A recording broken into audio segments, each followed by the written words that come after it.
Kita ini belajar filsafat bukan hanya mempelajari teori-teori filsafat, tapi kita mempraktekkan berpikir filsafat. Bagaimana kita sebetulnya berfilsafat itu? Sekarang ini kalau kita diskusi antar madhab, misalnya Persis dengan NU, diskusi.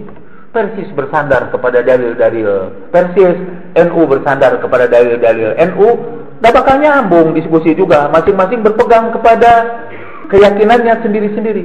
Ada sebetulnya yang bisa mempersatukan itu, yaitu akal kita. Gunakanlah akal dalam menguji dalil-dalil itu. Dan penggunaan akal secara sistematis itu disebut berfilsafat. Bagaimana kita berpikir secara jernih, itu namanya berfilsafat. Kalau kita diskusi antara agama, kalau masing-masing mengandalkan orang Katolik dengan kitab sucinya, orang Islam dengan Al-Qurannya, tidak bakal nyambung juga. Satu-satunya yang bisa jadi wasit adalah akal kita. Dan menggunakan akal dengan jernih adalah berfilsafat.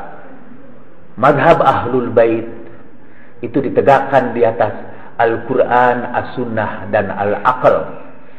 Kitab yang pertama di dalam rangkaian Usulul Kafi adalah Kitabul Aqli, kitab tentang akal. Ad-dinu huwal aqlu la dina liman la aqla lahu. Agama itu menggunakan akal, dan tidak bisa beragama orang yang tidak menggunakan akalnya sama sekali. Ini pengajian di Al-Munawwarah itu dikritik tidak kurang oleh Bapak Atian Ali Emdai, dan beliau mengatakan, dengan segala penghormatan saya kepada beliau sebagai sahabat saya dalam diskusi, beliau berkata, ini yang dipergunakan oleh Jalaluddin Rahmat itu adalah logika iblis, kata gitu.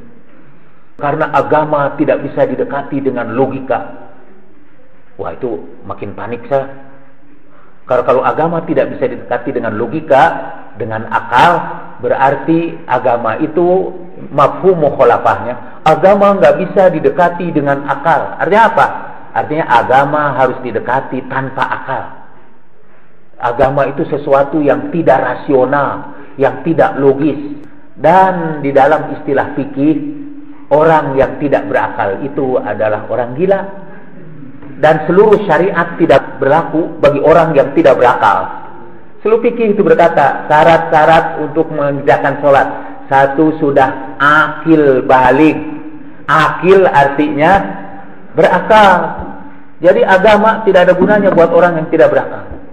Dan kalau agama sudah tidak menggunakan akalnya, kita akan menjadi korban didoktrin.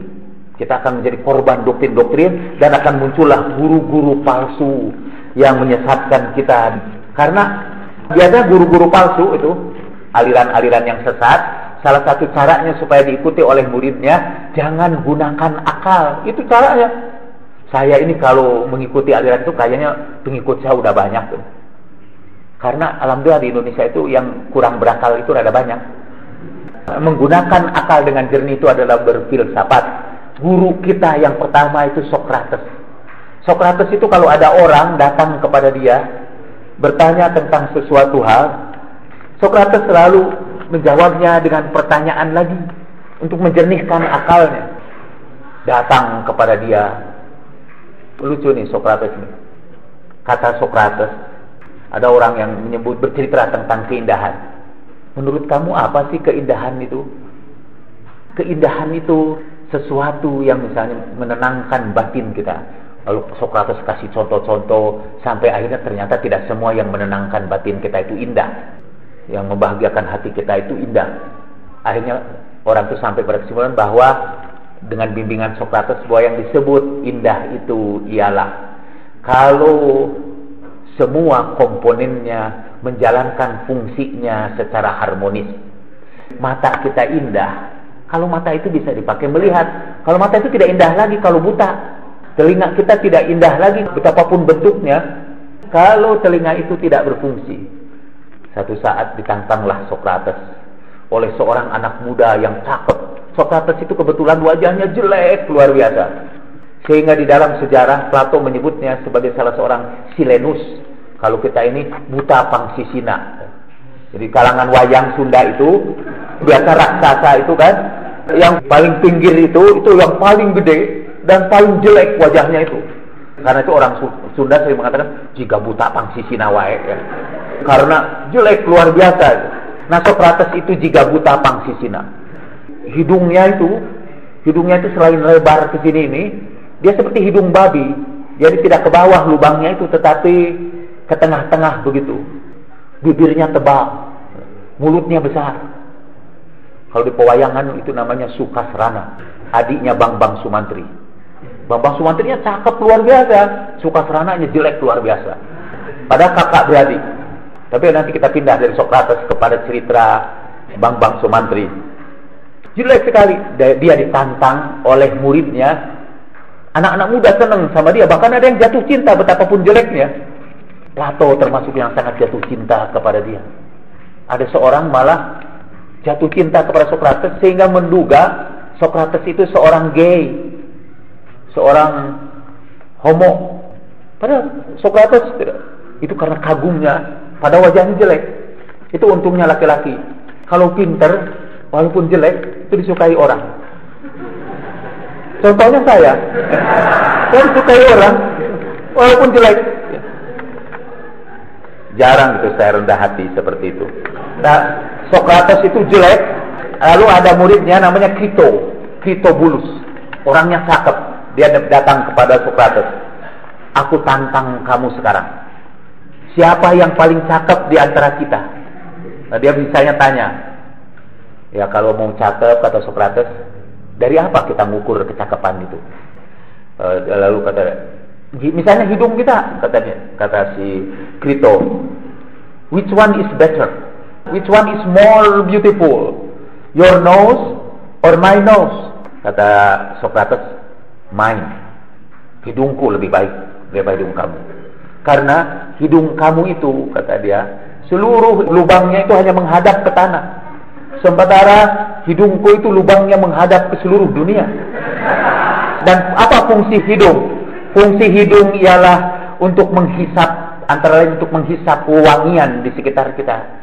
Hidung kami itu hanya bisa menghisap wewangian yang datang dari bawah. Tapi hidungku bisa menghisap wewangian yang datang dari seluruh dunia ini. Kata si Crito, ya kamu benar.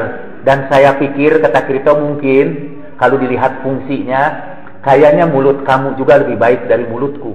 Karena kalau dipakai untuk menggigit, misalnya mulut kamu menggigit lebih banyak daripada mulutku. Karena mulut Sokrates itu memang gede. Lalu kata Sokrates, kamu tidak sebut bibirku yang tebal. Bibirku yang tebal jelas lebih indah dari bibir kamu. Karena bibirku mencium lebih bagus daripada bibir kamu. Karena tebal. I can kiss softer than you can do. Lalu coba kamu perhatikan hidung kamu itu yang kamu bela itu. Kalau kamu melihat ke bawah, hidung kamu yang mancung itu menghalangi pandangan matamu. Tapi hidungku yang pesek memberikan peluang kepada mata untuk melihat di bawah lebih luas, kata dia. Itu kata Sokrates. Akhirnya, ya udah deh, kata si Crito, kamu pokoknya lebih cakep daripada aku. Ya, berdasarkan uraian filsafat kamu itu. Tapi sekarang, kata dia, karena Athena adalah sebuah negara demokratis, kita lakukan pemilihan umum, referendum. Tapi khusus aja di sini, di sekitar majelis ini. Sokrates itu seperti saya punya pengajian. Nah, ini kepada orang yang ngaji di sini kita lakukan pemilihan umum. Siapa yang lebih cakep, Critobulus atau Sokrates? Dilakukan pemilihan umum dan Crito menang mutlak. Semua setuju bahwa Crito lebih cakep daripada Sokrates. Lalu Sokrates melihat hasil pemilu itu hanya berkata, itu karena kamu berhasil menyuap para juri, kata dia. Kalau sekarang mungkin itu karena kamu berhasil menyuap KPU, kata dia. Dan itu Sokrates. Dia mengajak orang itu berpikir jernih dengan mengajak bicara. Nah, itu bisa kita praktekkan sehari-hari cara berpikir filsafat seperti itu dengan contoh-contoh para filosof.